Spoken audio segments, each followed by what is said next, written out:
I'm Devorah Wallen, and I'd like to share my Tea for Two, my Torah thought, for 2 minutes, more or less. This week's Torah portion is Parshas Lech Lecho. There's a Hasidic aphorism that says, it's a joyous portion since we have the opportunity to live with Avraham, our father, every day of the week as we read the daily section. Lech Lecho means go to yourself or toward yourself. Our portion begins, and God said to Avram, go forth from your native land and from your birthplace and from your father's house to the land that I will show you.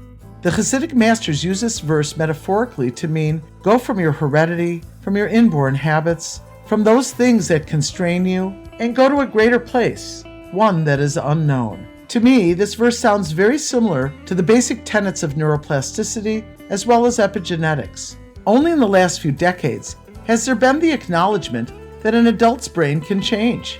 That is, it is neuroplastic. In other words, you can teach an old dog new tricks. However, the learning process may be slower for an adult than a child, but by repeatedly challenging oneself in the direction of one's goals, the changes can take place. So the new paradigm says that nature and nurture, our DNA, and what we learn from our parents and others as we grow up, are only 2/3 of the picture. With the new model of epigenetics and neuroplasticity, the third element is what one does now with this nature and nurture. Nature, nurture, and now. What is fascinating is that not only is one able to make such significant changes, but the impact can also be even greater than nature and nurture together. So Avraham is being asked to continually grow and change. As children of Avraham and Sarah, we too are enjoined to keep growing and going toward ourselves, becoming more self-aware. Avram Avinu was 75 years when he was called upon to leave his land, to leave all the old habits behind, and to go to a land that God would show him. God doesn't yet signify to which location.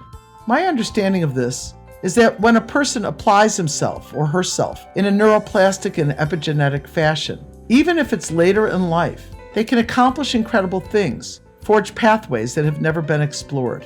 Only when we are on the trip, leaving our behavioral habits and habits of mind, do our destinations become clearer and clearer. May we all find ways to enhance ourselves so that we can expand our horizons for us and the people around us.